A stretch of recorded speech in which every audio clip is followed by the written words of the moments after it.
ছাড়া দিন চলে না, মোবাইল আসিল ইতলা লাগিল, পড়াশোনায় মনে লাগে না।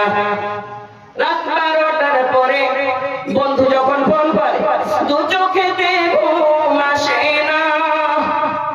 রাত 12টার পরে বন্ধু যখন ফোন করে, দু চোখেতে ঘুম আসে না। রাত জাগিয়া ফোনে চ্যাটিং করিয়া, রাত জাগিয়া ফোনে চ্যাটিং করিয়া, ফজরের নামাজে ঘুম ভাঙে না। মোবাইল আসিল কি দোলা লাগিল, পড়াশোনায় মনে লাগে না। ওই লোকমানকে বলছেন, প্রত্যেক দিন আপনি বলছেন লোকমান রে লোকমান উঠে যাবে লোকমান, কিন্তু আপনার লোকমান উঠে না তার ঘুম ভাঙে না। লোকমানকে একদিন বললেন, লোকমান রে লোকমান, এই বেটা উঠ রে বেটা, উঠে বাড়ির পিছে দিকে ব্যাগের পালাতে আগুন লেগে গেছে বেটা। আচ্ছা কাহিনী তো লোকমান উঠবে কি পালাইবে? কার মনে কি গেছে জি? তোরা 12টার পর ফোন লাগাচ্ছে নাকি? হ্যাঁ সুবহানাল্লাহ। লোকমান মশারি ছিঁড়া পালাইবে, লুঙ্গি ঢিল থাকলেই পালাইবে। লুঙ্গি হপিলে জিগে কিসের ভয় ভাই? কিসের ভয়? এই দুনিয়ার আগুনের ভয়। কিসের ভয়? দুনিয়ার আগুনের ভয়। রে লোকমান রে, দুনিয়ার আগুনের ভয় তুই লুঙ্গি ছেড়ে পালাচ্ছিস রে। কিন্তু রে লোকমান, যে ঘুম ছেড়ে ফজরের নামাজে তোর ঘুম ভাঙে না রে, সেই আগুনে তোকে জ্বলতে হবে রে। সেই আগুন, দুনিয়ার আগুন দেখে তোকে এত ভয় লাগলো রে, সেই আগুনে তোকে জ্বলতে হবে রে। তোকে কেন ভয় আসলো না রে? তোর কেন ভয় হলো না?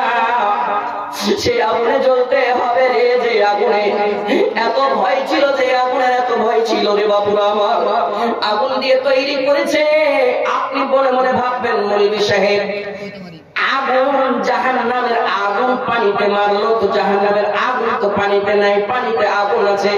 মাস্টার সাহেব সায়েন্সের টিচাররা জানে, যারা পড়ায়, এই যে বিজলি তৈরি হয়েছে, বিদ্যুৎ তৈরি হয়েছে, পানি থেকে তৈরি হয়েছে। পানিতে তার দিছে কেমন করে তারাই জানে, যারা সায়েন্স পড়ালেখা করে তারাই জানে, ইঞ্জিনিয়ার। পানি না হইলে বিজলি তৈরি হবে না, বিদ্যুৎ নির্মাণ হবে না। আর বিদ্যুৎ নির্মাণ হচ্ছে বিজলি কারেন্টের তারকে কেউ যদি ছুঁয়ে নাই কোন রকম, সেই ছুঁইতে ছুঁইতে মরে যাবে রে। আর ভালো পাওয়ারের তার যদি ছুঁয়ে নাই তো মরে তো দূরের কথা, হাড্ডি তুষের মতন ধুলা ধুলা হয়ে যাবে রে। জাহান্নামের আগুন তুই দুনিয়াতে দেখতে পাচ্ছিস রে, তারের ভিতরে জাহান্নামের আগুন তৈরি করেছি। একবার তুই টাচ করে দেবো, টাচ করতে পারবি না, মরে যাবি। তোর কি প্রার্থনা রে? আর কিসে আমি পাহাড়ে আগুন দিয়েছি রে, জাহান্নামের আগুন। মায়ের আগে পাহাড়ের ভিতরে জাহান্নামের আগুন কেমন করে আসলো? মালানা বলেন, পাহাড়ের এত একটা ঢেউ বরদাস্ত করতে পারবেন না। পাহাড়কে এত মজবুত করেছেন আল্লাহ রাব্বুল আলামিন। জমিন যখন টলমল টলমল করতে লাগছিল, আল্লাহ রাব্বুল আলামিন টলমলে রুকাইবার জন্য পাহাড় জায়গা জায়গাতে গেড়ে দিলেন। কিন্তু পাহাড়কে শক্ত করেছে, পাহাড়ের ভিতরে পাথর দিয়েছে, পাহাড়ের ভিতরে লোহা আছে রে, পাহাড়ের ভিতরে কয়লা আছে রে, দামি দামি ভারী ভারী জিনিস আছে। এত বড় একটা ঢেল বরদাস্ত করতে পারবি না। যখন পাহাড়ের দুটা পাথরকে যখন লোহা দিয়ে টাচ করা হয়, আগুন ছিটকে ছিটকে কিনা। লাইটারকে জ্বালান, লাইটারের ভিতরে একটা পাথর আছে, ওই পাথরের নাম কি মাস্টার সাহেবেরা বলতে পারবে? বাবু ভাই যারা আমার, সেই লাইটারে যখন আগুন ঘর্ষণ দেয়, আগুন ছুটে কিনা। জাহান্নামের আগুন পাথরের ভিতরে আছে।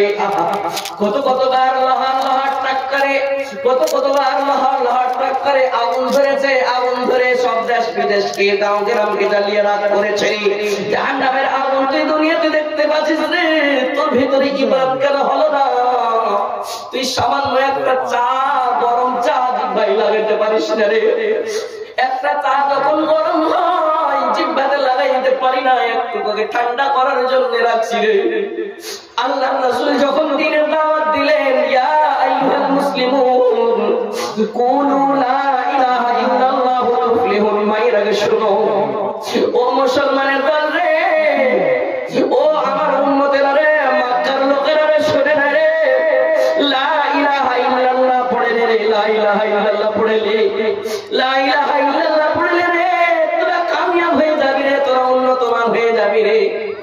সবাই কামিয়াব হওয়ার চেষ্টা করেছিল।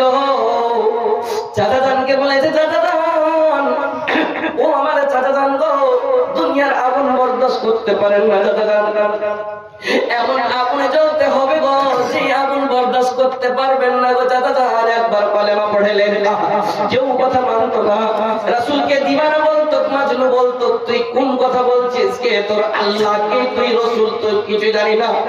রাসূলের সম্মান করতো না। আবু জাহেলের দরজায় বারবার গিয়েছে, চাচা জান বরদাস্ত করতে পারবেন না গো চাচা জান, কলেমা পড়ে আমার দলে হয়ে যান। যখন বরদাস্ত করতে পারলেন না, রাসূলকে বললেন, রাসূল রে, ইন্নাকা লা তাহদি মান আহবাবতা, রাসূল তুমি হেদায়েত দেনেওয়ালা নয়, তুমি পেগাম দেনেওয়ালা, পেগাম দাও, হেদায়েত আমি দিব।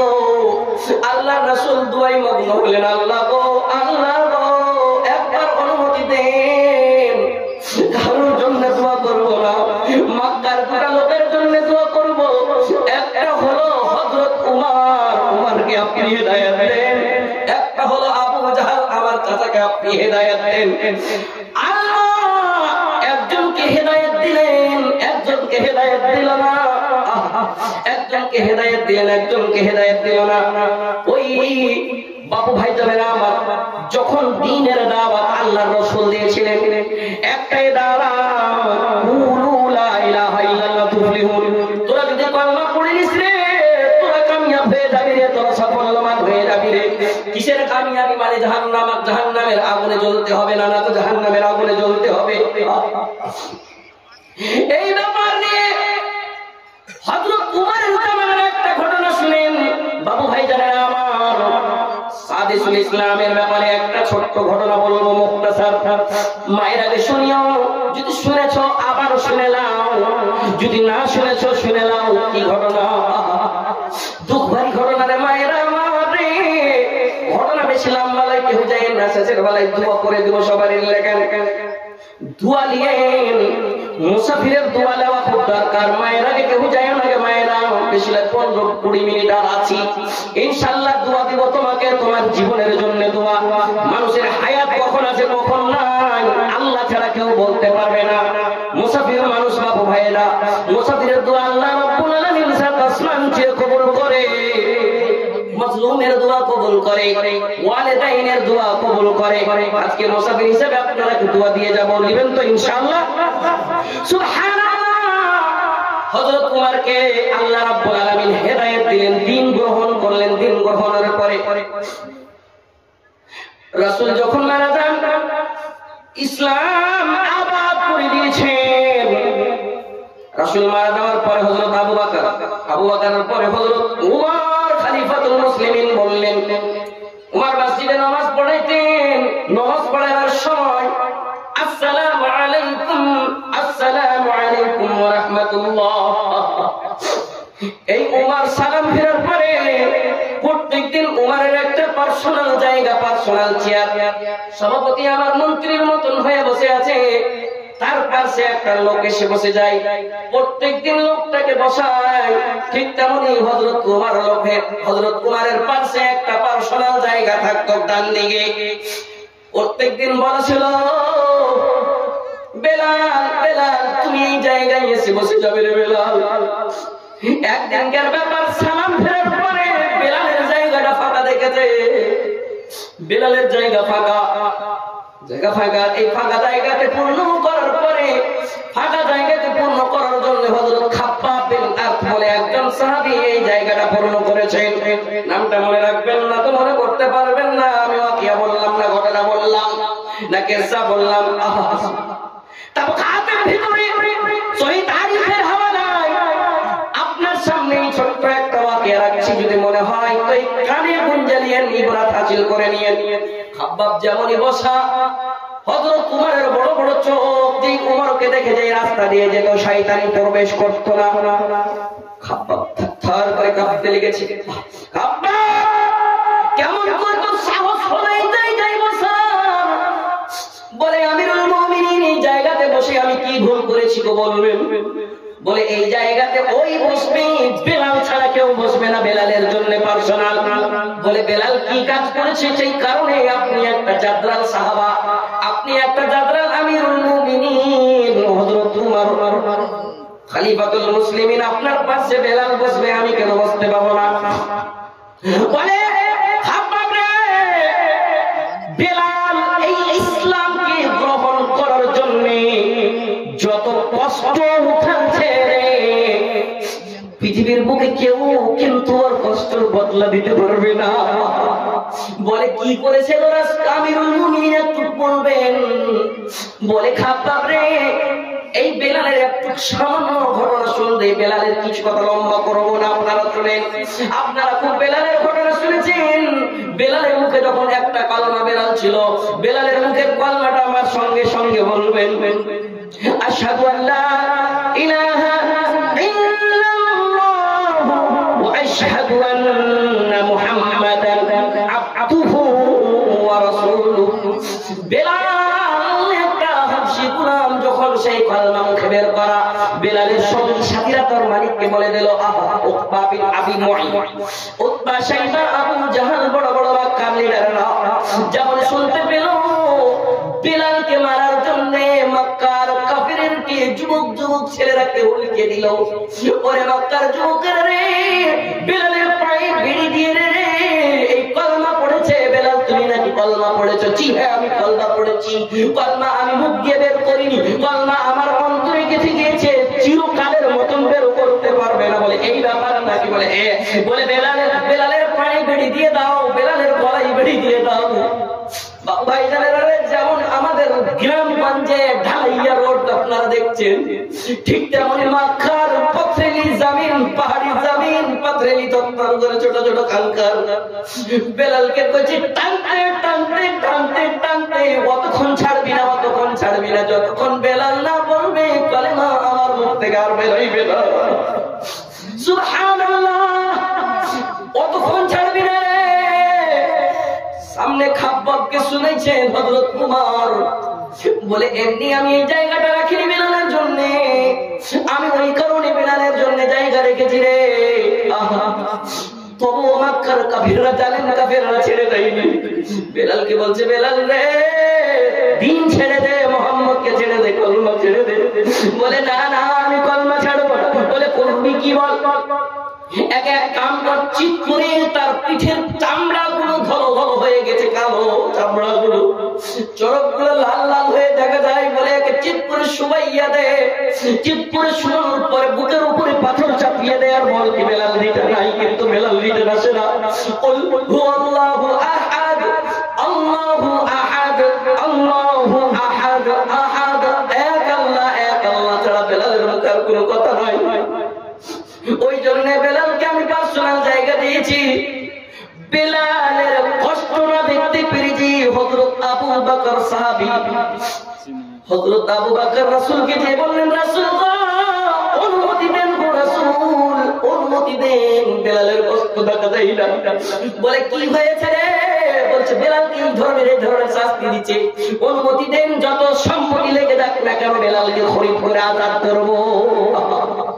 বলে যারে আবু বকর অনুমতি দিলাম, আমি রাহমাতাল লিল আলামিন, আল্লাহর আমার উপরে রহমত আছে, যারে যা যারে যা, বেলালকে খরিদ করে নিয়ে আমার হিস্সা থাকবে, সাজেদারি থাকবে। হযরত আবু বকর উকবা বিন আবি মুঈতের কাছে যাচ্ছে, ও মক্কার কাফেররা রে, বেলালকে শাস্তি দিস না রে, যত টাকা লাগবে নিয়ে নে রে, যা নিবি নিয়ে নে রে, বেলালকে আজাদ করে দে। সুবহানাল্লাহ, সুবহানাল্লাহ। ভাই জানেন, আমার বরদাস্ত করা যাচ্ছে না বেলালের ঘটনা শুনে। তারা তাদের ঈমান কেমন ছিল, আমাদের ঈমান কেমন আছে? একটাই কাপড় পরিধান করেছিলেন হযরত বেলাল। এই ঘটনাগুলো কতবার শুনেছি, আপনি একবার দেখেন আপনি কতটি জিনিস পড়ে আছেন। বেলাল একটা গোলাম, আর বেলালকে আল্লাহ মর্যাদা কেমন দিয়েছেন তার ব্যাপারটা একটু বলবো, শুনবেন। সুবহানাল্লাহ। অনুমতি দিচ্ছে, কাফেররা বেচে দে, বিক্রি করে দে। বলে তোর এত বড় ক্ষমতা, এই আবু বকর তুই এই বুড়া মানুষটা তুই কিনতে এসেছিস? বলে না না, আমি কিনেই যাবো। বলে বেলাল উঠ। আবু বকরের মুখে হাসি এসেছে। বেলাল এই যে ঘোড়া মারা চাবুক, এই চাবুক নিয়ে মার আবু বকরকে। একদিকে বেলাল চাবুক দেখছে, একদিকে দেখছে আল্লাহর রাসূলের ভালোবাসা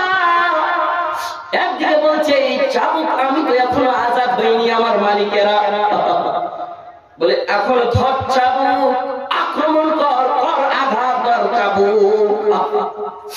চাবুকটা উঠে যাচ্ছে, থরথর থরথর করে চাবুকটা থেকে ছুটে জমিনের উপরে পড়ে যায়। যেমন জমিনের উপরে পড়ে যায়, বারবার বলে উঠা চাবুক, কর আঘাত, আবু বকরকে মেরে এখান থেকে শেষ করে দে। বলে না না না, আবার চাবুকটা উঠাতে যায়, যেমন চাবুক উঠাতে যাওয়া আর ধরতে পারছে না, চাবুকটা তর করে ছুটে পড়ে যায় জমিনে। ব্যাপারটা কি? কাফেররা বলে ব্যাপারটা কি? চাবুক বারবার ছুটে যাচ্ছে, কিন্তু বেলাল এটা ধাক্কা কাটা তাগড়া। সুবহানাল্লাহ। আবু বকর বলছে, ও মক্কার কাফেররা রে, আমি যেমন তেমন পাওয়ার নিয়ে আসি রে, সুপ্রিম পাওয়ার। রাসূল রাহমাতাল লিল আলামিনের অনুমতি এসেছি রে, রাসূলের অনুমতিতে এসেছি। তোর হাত কেন এরকম হবে না তুই বুঝতে পারিস না? সেচের বেলে তাকে বিক্রি করে দেয়, খরিদ করে রাসূলের কাছে নিয়ে যাওয়ানো হলো। আপনি গালে লাগাকে নবী নে বিলাল কো, নবী নে বিলাল কো,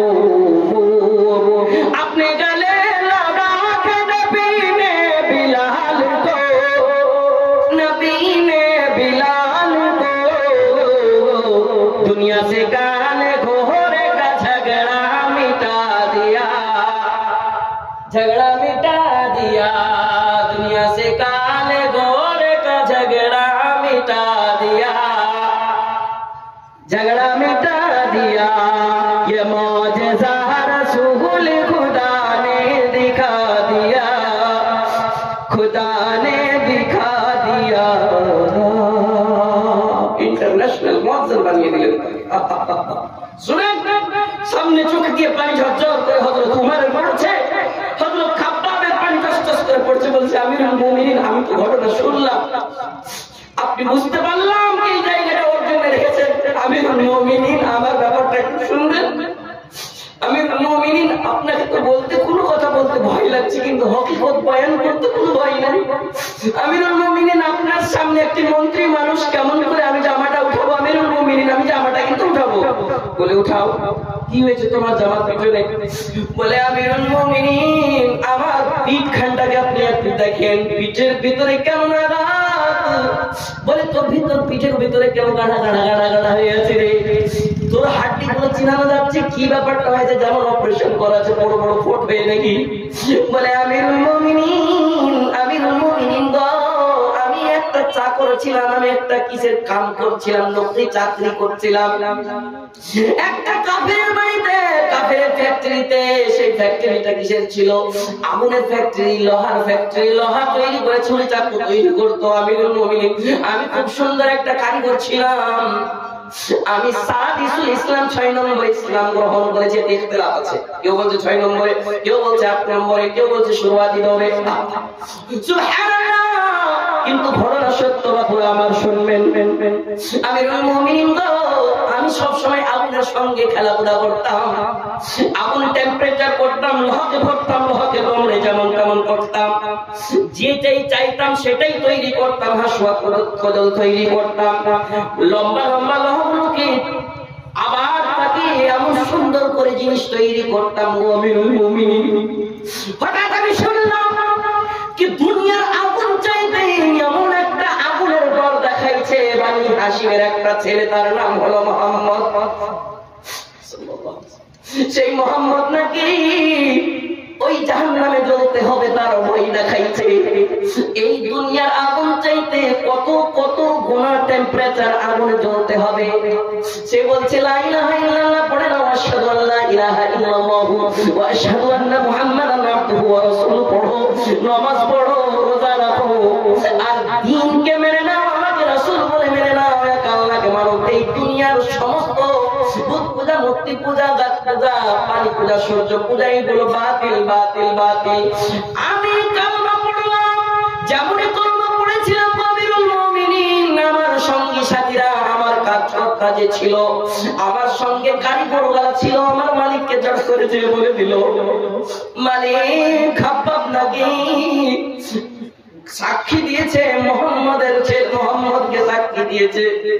এই আব্দুল মুত্তালিব বানি হাশিম কুরাইশ খানদানের সেই মাজনু বাগানটার সাক্ষী দিয়েছে নাকি বলছে আজ আল্লাহ আর সাক্ষী দিয়েছে নাকি সেই বেলে নাকি রাসূল বলে এই ব্যাপার নাকি খাব্বাবকে ডাকানো হলো, খাব্বাব রে খাব্বাব তুমি নাকি সাক্ষী দিয়েছো? বলে জি আমি সাক্ষী দিয়েছি। বলে এত বড় সাহস রে, আমার মুখ খাচিস গুণ কাহারুর গাছিস বলে আমার অন্তরে বলিনি, আমি আমার মুখে বলিনি, আমার অন্তরে কলেমা গেঁথে গিয়েছে, কোনদিন ছুটবে না। বলে এক কাম কর রে, একে ধর রে ধর, একে ধরে এমন শাস্তি দে, এমন শাস্তি দে রে যেন দুনিয়া ইবরাত হাসিল করে। আমিরুল মুমিনিন এই যে আমার দাগগুলো দেখছেন, আমার মাথার দাগগুলো দেখেন আমিরুল মুমিনিন। প্রথম শাস্তি দিল মোটামোটা শিখগুলোকে আমার গরম যখন লাল দাও দাও হয়ে যায়, সেই শিখগুলোকে আমার মাথাতে দাও দাগ দেওয়ানো হয়, এক জায়গাও বাকি নাই গো আমিরুল মুমিনিন। এই তো আমার সঙ্গে শাস্তি হয়েছে। আমি কি করলাম, একদিন মুহাম্মদ সাল্লাল্লাহু আলাইহি সাল্লামকে দেখলাম মক্কা শরীফ থেকে বাইতুল্লাহ শরীফ থেকে রাস্তার দিকে যাচ্ছিলেন।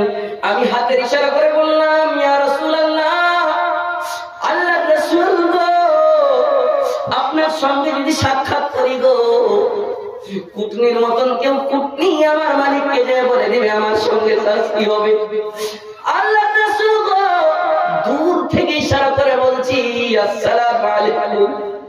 আল্লাহর রাসূল গো, আপনি দোয়া করিয়েন গো, আমাদের লোক কম, আমাদের দলবল কম গো। আল্লাহর রাসূল গো, আমার সঙ্গে খুব শাস্তি হচ্ছে গো, দোয়া করিয়েন। একটা কুটনির মতন কারিগর কুটনির মতন করে যে বলে দিল মালিককে। মালিক যে বলল খাব্বাব তুমি নাকি পাগল মাজনুর সঙ্গে দেখা করে এসেছো নাকি? নাউযুবিল্লাহ। বলে হ্যাঁ আমি দেখা করে এসেছি, তার সঙ্গে কথা বলে এসেছি। বলে তুই মানবি না? না। বলে না মানবো না। বলে এক কাম কর রে, এক কাম কর, যেই আগুনে তোরা লোহাগুলো গরম করছিস কয়লার ভাটিটাতে আগে চিৎ করে শুয়াইয়া দে রে, শুয়াইয়া দে, শুয়াইয়া ছেড়ে দিস না, এর বুকের উপর একটা লম্বা কাঠ দিয়ে দে। আমিরুল মুমিনিন লম্বা কাঠের উপরে দুইজন আমার বুকের উপরে বসে গিয়েছে।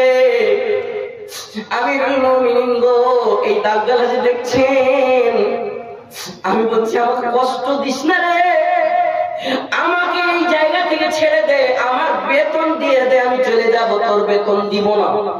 তোর মা, তোর বাপ, তোর নানা নানি, দাদা দাদি মরে গিয়েছে, তোর মা বাপ দাদা দাদি আত্মীয় স্বজন যে মারা গিয়েছে, তোর খানদানের লোকেরা, ওরা যে কবর থেকে যদি রিটার্ন চলে আসে রে, তাহলে তোকে তোর বেতন দিয়ে দিব। বলে এত আমাকে বেজ্জত করিও না, আমি জীবনে তোদের তোরা মুখ দেখাবো না রে। বলে না না, তোর বেতন দাও হবে না, বলে আমাকে ছেড়ে দাও। বলে না না, তোকে শাস্তি দিয়ে ছাড়বো। আমিরুল মুমিনিন গো, বুকের উপরে কাঠ রেখে দুই দিকে দুইটি মালিকের অর্ডারে লোক বসে গিয়েছে। আমিরুল মুমিনিন আমি তখন আরাম পেতাম যখন পিঠের চরক গুলো গলে গলে গলে গলে যখন কয়লার উপরে পড়ে কয়লাটা ঠান্ডা হতো, তখন আমি আরাম পেতাম। আমিরুল মুমিনিন এত কষ্ট সহ্য করার পরে আমার পিঠের দাগ গুলো হয়েছে গো। আমিরুল মুমিনিন গো, হযরত বেলালের কষ্ট দেখা আবু বকর ছিল, আমার কষ্ট দেখা আল্লাহ ছাড়া কেউ ছিল না। আমিরুল মুমিনিন গো, এই জায়গাতে এসে আমি কি ভুল করেছি গো বলেন? যদি ভুল করেছি গো ক্ষমা করে দেন, আর কোনদিন এই জায়গায় আসবো না। আমার মন চেয়েছিল কি হযরত বেলালের দিকে বসেছে, তো আমি আজকে নাই তো বসবো। সুবহানাল্লাহ। তখনকার ঈমান দেখেন আর এখনকার ঈমান কেমন। বাবু ভাই জানারা রে, আমরা কি করছি, কত কষ্ট করছি। এখন তো আল্লাহ রাব্বুল আলামিন আমাদের জান চায় না, আমার কাছে কি চাই? আমাদের ঈমান কেমন? আমাদের ঈমান 500 টাকার ঈমানও নয়। আমাদের ঈমান এমন হয়েছে, আমাদের ঈমান এমন হয়েছে বয়স হবে ইবাদত করব, হজ করে নিব, কামিয়াব হয়ে যাব। না না না, রাসূল বললেন ইগতানিম খামসান কাবলা খামসিন, পাঁচটা জিনিসকে পাঁচটা জিনিসের আগে তুমি গনিমত মনে করে লও। জীবন দিয়েছে, জীবনকে গনিমত মনে করো। ফাঞ্জিগানা নামাজি হয়ে যাও, একবার নামাজ পড়ার পরে অন্য নামাজকে তুমি লটকে থাও, তুমি কামিয়াব হয়ে যাবে রে। সুবহানাল্লাহ। বলছেন আমিরুল মুমিনিন, ও খাব্বাব, একদিকে যদি বেলাল বসবে অন্যদিকে তুমি বসবে, আমি জানতাম না। টস টস টস টস করে পানি বের করেছে। মায়ের আগে আমার কত কষ্টের ঘটনা তোমরা শুনলে গো। তোমার শখেছে 12-13 ঘন্টা শাড়ি লটকে আছে। মারে তোমার কান থেকে লাখ থেকে নিয়ে পা পর্যন্ত 80,000 টাকার গহনা তোমার শরীরে লটকে আছে। তোমার কাছে আজকে প্রাণ চাহিনি মা, চাহিনি মারে 1000 টাকা মসজিদকে কেন্দ্র করে কোন আমার মা দিয়ে পাঠাবে, কোন বাপু আমার বেশি নয়, 5,000 10,000 চাই নাই। আজকে মসজিদকে কেন্দ্র করে 1,000 টাকা আজকে আমার হাতে দিলে আমি দোয়া করব তার জন্য। আল্লাহ রাব্বুল আলামিন তার আত্মীয় স্বজন আজকে কবরে আছে, মা আছে, বাবা আছে, দুনিয়ার কত কত লোক আজকে দিল্লিতে আছে, বোম্বাই আছে, ভিডিও কলে গল্প হয়। মাশাআল্লাহ, কি নাম হলো এই গ্রামে? সুবহানাল্লাহ। বাপ মারা গেছে, জাকির হোসেন সাহেব 1000 টাকা দিয়েছে। দেখেন আমি দাম বলাই লেগেন কি কাইফের দাম টান দিতে হবে আপনারা কি? বাস প্রথম একটা জাকির হোসেন আমার হাতে 1000 টাকা দিয়েছে, বাবা মারা গিয়েছে, তার জন্য দোয়া করো। মায়ের আগে একটা কোন মা 1000 টাকা লেসিনি মাওলানা সাহেব। আহা, এই কিষানগঞ্জেরই মাটিতে মসজিদকে কেন্দ্র করে এই ঘটনাটা শোনাছিলাম এক জায়গাতে। টাকা লেসিনি পট করে একটা হাত খুলে দিয়ে দিয়েছে। আহা, হাতখানে দেখছি চুল লেগে আছে। কত তার জাজবা, আমি বলতে চাই না কি চুল লেগে আছে, আমার বলার উদ্দেশ্য এটাই কত তার জাজবা যে মসজিদকে বানাবার জন্য মাওলানার ওয়াজ শুনে, মাওলানার কাছে দোয়া নেবার জন্য। পরে বুঝতে পারা গেছিল মাওলানা দোয়া করে দেন, বাড়ির ছেলেটা সময় সময় অসুখ হয়ে যায়। সুবহানাল্লাহি ওয়া বিহামদিহি। নবীর হাদিস সত্য, নবীর হাদিস সত্য। সাদাকাতু তারাদ্দুল বালা ওয়া তাজিদুল ফিল উমর। সাদকা করলে মুসিবত দূর হবে। ওই মাকে আমি ক্যাপসুল দিয়ে যাব আজকে ইনশাআল্লাহ। এই দেখেন নামটা কি ভুলে গেছি, সাইদুর রহমান সাহেব চৌধুরী বাবজি আমার 500 টাকা দিয়েছে, আর জাকির হোসেন সাহেব 1000 টাকা দিয়েছে।